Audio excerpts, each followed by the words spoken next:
As a real estate investor and especially a wholesaler and a flipper, you have to adapt quickly with market changes. In fact, the most successful investors are always looking for new opportunities in the marketplace and ways to have a slight or a big advantage on the competition. On this video, you're going to learn some new changes I'm implementing right now in my wholesale business.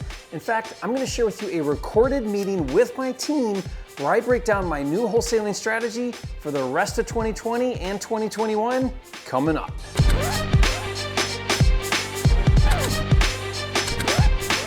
This video is brought to you by 10K Club, a program that pays you $10,000 for finding ugly houses. Learn more at my10kcheck.com. I want to talk to you guys about some ideas here that'll help you with your analyzing. Right, so right now what you're doing is you're generating leads and then you're running the formula, the standard, 70% or 75% formula, less repairs, adding in your wholesale fee, which is a great formula, but there are certain times and there's a certain thing going on that I'm really seeing in the market where I think we can adjust a little bit on how we're analyzing. So what I want to kind of think about here is like 3 different types of value that when you start looking at your comps and start trying to figure out your numbers to be aware of. So first we have, let's call this ARV, which is the top price that you're gonna see. So when you look at comps, this is the after repair. So this is, in other words, this is flipped, right? These are the flipper properties where you look at them and you're like, okay, they went in there and they renovated everything. New kitchens, new flooring, it's vacant, it's staged. You know how you see those? They're like all done nice. Those are gonna be the top price. Those always sell for the highest. And when we do the true formula where we're looking for ARV, that's what we're looking for. We're looking for the fully renovated, like new homes that are selling for top dollar.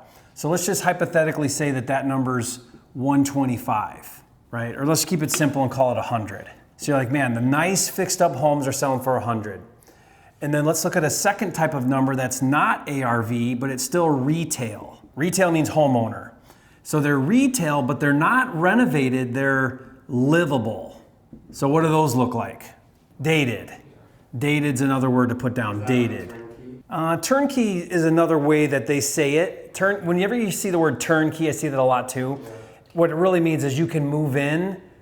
It's move in. Move-in's another word. Have you ever seen move-in ready? Yeah. Move-in ready, turnkey. They don't say dated or livable, that's kind of our term. But we know what that means. It means a homeowner could actually buy that house, but it's not updated. Like it's got the original 1990 cabinets, but they work, the doors are all on them, right? So it's livable, meaning it can get a mortgage. Another word I like to use is mortgageable. Mortgage, it's not really a word, but mortgageable, meaning that a homeowner could get a loan because a lender's not gonna lend on a home to a homeowner if it's in total disrepair. They won't do the loan. So this is as is too. So as is, let's call it that, as is retail, meaning that the seller's not really looking to make any kind of improvements. They just want to sell it how it is, as is. It's livable, it's dated, it's move-in ready. These are like perfect rentals. Like let's call it rent ready. That's another word for this. But this one has a value of probably 75. Now that's not what we're gonna pay. That's who would pay 75? A retail homeowner. Now why would a homeowner pay 75 for a livable, dated, move-in ready, rent ready, mortgageable? Why would they pay 75 when ARV is 100? It's not updated. So what they look at it is they say, oh man, the top value in this neighborhood is 100. I can buy in here for 75. It allows me to now get into the neighborhood without paying full retail. So they buy these things, they eat them up right now. And what happens when you're in a low inventory situation, which is what we're finding in these markets? There's no rehabs for sale, you wanna buy, you're looking around, and then boom, this baby pops up. Now you're like, I don't care. I don't care that it needs new countertops. I don't care that the kitchen's old. I don't care that the tile is from 2005 and it's brown. I don't care, I just want a house. And there's no houses. So they come in after these things.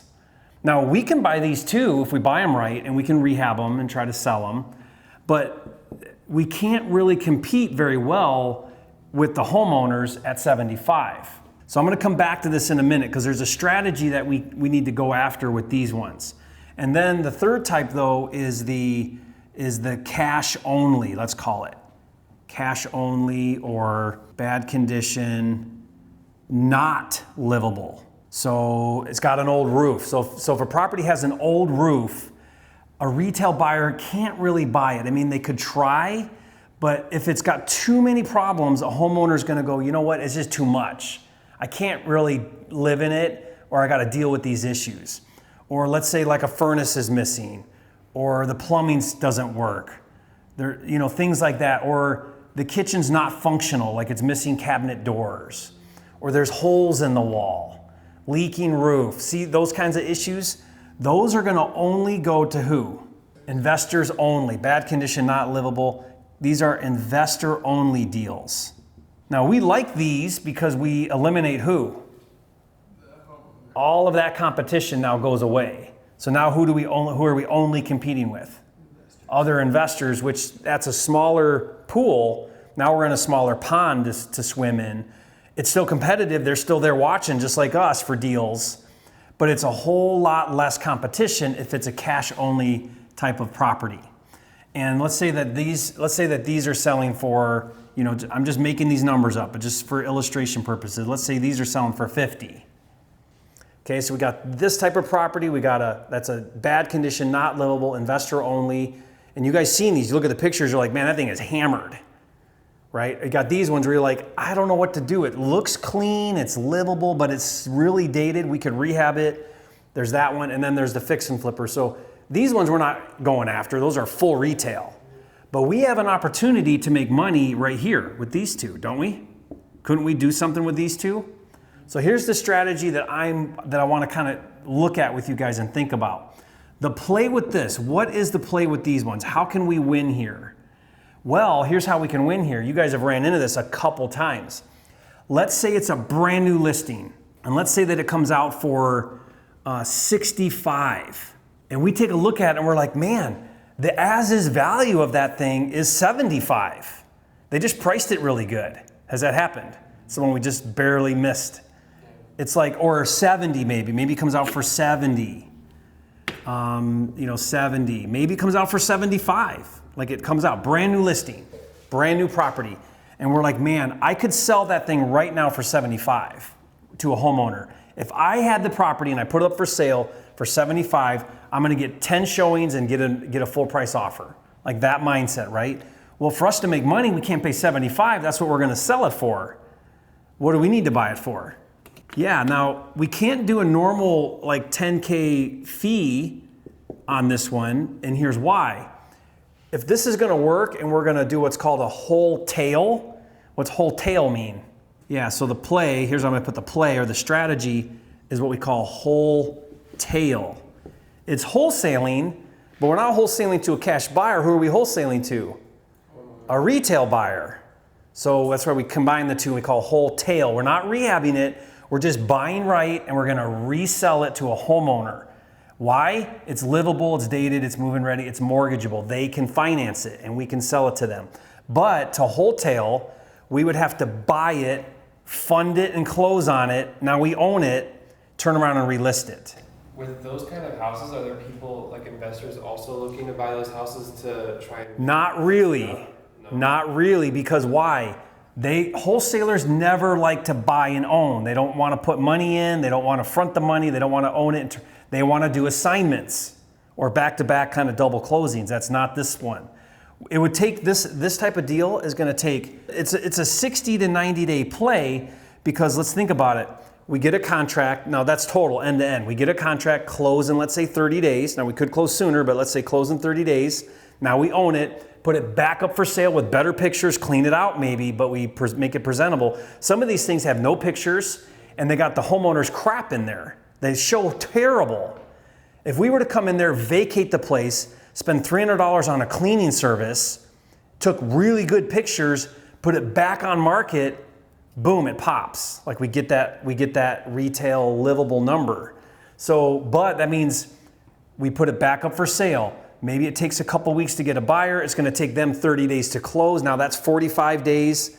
So you see what I mean? It's anywhere from 60 to 90 days before we actually make our money. So it's a longer stretched out flip, but it opens this up to us for opportunity. And I'm not afraid to write a check and buy it and relist it. But the thing is we got to have a bigger spread because it's more time and then there's fees. We're going to pay to buy it, we're going to pay to close it, and we're going to pay to carry it for 90 days or whatever, 60 days. So great question. So here's how this kind of think about this. The one, Jared, that we might still get, but that we're right on, here's what happened. Reese, the retail as is livable number is 75. It's this exact number, 72, 75. Let's call it 75. The agent listed it for 50, way underpriced. Now we went in hot and heavy, double dip, where the agent gets both commissions right away, like the minute it came out for sale. She wrote the full price offer for 50, and it wasn't the agent's fault. The seller said, I'm gonna wait the weekend. Now it's Monday today, and now there's like 10 offers on the table and it's at 60. She told us, she's like, yeah, we're at 60 now. And it might even go up today, even more. But let's say that we actually got that deal for 50. What would we do? Buy it, close on it, relist it for 74.9 or 79.9, and then sell it for 75. Now we're not gonna make 25 net, we're gonna gross 25, and then after fees, maybe make 20, 15, somewhere in that ballpark. Maybe we only get it for 70 when we relist it, right? So, and then after fees, because we're gonna be paying commissions when we sell it, and we're gonna pick up extra fees. So I'm looking at this model here, and we wanna go into these with about a 25K gross spread.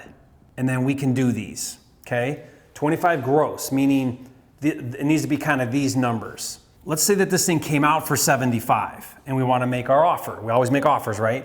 We're like 75, they actually listed it right where it needs to be. It'll wholesale for 75, make your offer for 50.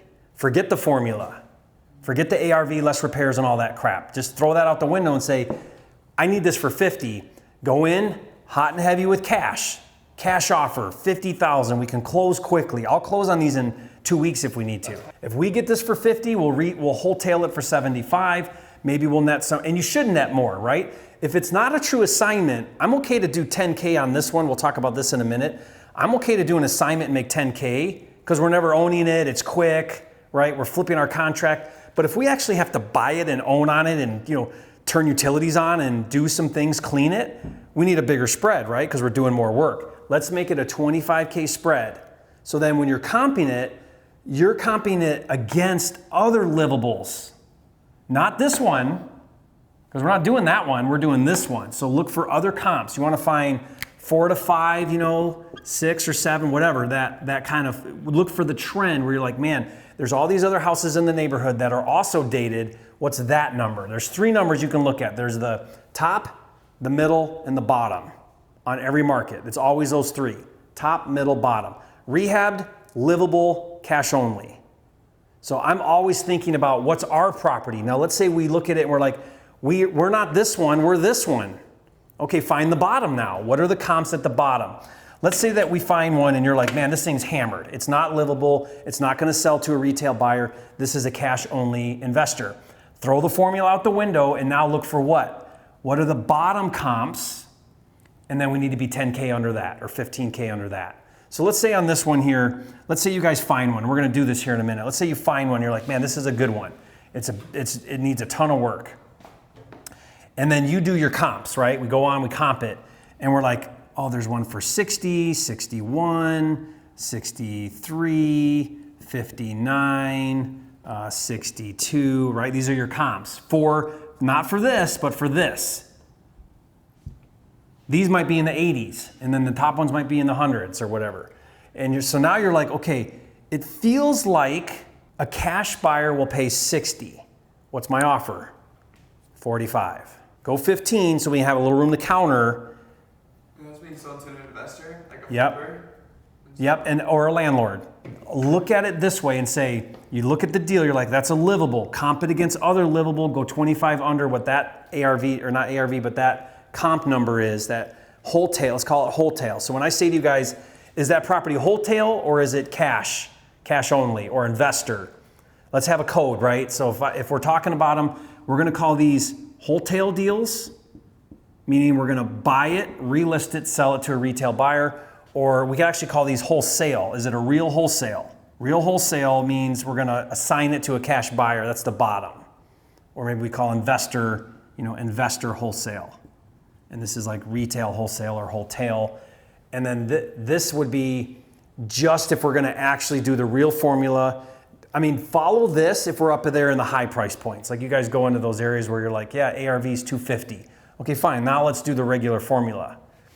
But this stuff is moving like hotcakes right now. Most of the stuff I'm looking at right now is the retail. It's because it's so transient. There's like, every day there's 5 new listings coming out. Yeah. That other little 2-bedroom one with Kevin or what's his name for 60, same thing. That thing all day long is 85. Came out for 60. We offered full price 60. Now we're messing around with it. But that thing is this exact example, except it's 85, buy for 60. But see how there's a 25 spread? If we bought that thing, they pulled up the carpet and there's wood floors there. We'd go in there, we would pull up all the carpet, mop it. Like we're not gonna resand it or anything. We're not gonna paint, we're not gonna do anything. We're gonna clean all his crap out of there, take new pictures, put it back on, and and that thing will sell for 85 all day. So it's happened to you twice now in the past couple days where they just were priced really good. So there's 2 ways to win. They're gonna price them really good or they're not. Now we're gonna win both ways. We're gonna be on top of them. Like you guys gotta have your reminders on, and as soon as those things come out, you run your thing, your offer's in. If you can double dip it and get your offer in within the hour and that agent's on board and they get it in and everything, you'll get one. It's just a matter of time, you'll get one. Now, if they wait a day or two and all the other vultures, buyer's agents come in with all their offers, we're gonna miss them. That's one way. The other way is just the patient long game, which is 9 out of 10 of my offers are gonna be overpriced, they're overpriced, and I'm lowballing. Now, why do we still make those lowball offers? Even if we're like, man, they're at 100 and I need to offer 40. This is such a waste of time. Why do we still do it? There's one primary reason why we still make that phone call. To create a relationship. Very good. It's all about that relationship. One of that lady, Kim, she said, we're talking right about her deal. She says, I did 38 probate listings last year. And I will put you on my list and I'll let you know about them going forward, my probate deals, before they go listed. Do you know how valuable that is to land that relationship? If she starts sending us leads before they're listed and we can get our offers in, and now we're not competing with everybody because it's not on market yet, that's why we call. It's the relationships. So we always are saying, hey, what else do you have that I can offer on? Or can you call me when you get a good deal? That's what's really powerful, because if you guys do this 5 times a day, 10 times a day, I mean, 5's your minimum. Really, honestly, guys, I would be making a goal to get to do 10 offers a day. Now, they don't have to be written, but verbals. Think about it. If 5 is the minimum, then go for 10, because 10 is going to get you where you want to be even faster, isn't it? Yeah. Because the goal isn't to do one deal, it's to get this thing rolling where now you got multiple deals going on all the time. And this is a way that we're going to win this. I don't mind doing this one if we've got a 20K spread. If we buy it for 50, clean it, list it for 75, I'll tie the money up for 60 days to do those deals. Okay, so think about these 2 different numbers with every single lead you're going after and redo your analysis. This one's 25 under the wholesale price. This one's 15 under the cash buyer price. Figure out what stuff is selling for in that neighborhood for wholesale. Figure out what stuff is selling for on these ones at the bottom, the lowest priced solds. Those are your investors. Make sense? Okay, so let's jump on and do some. Maybe we can get on the phones even too.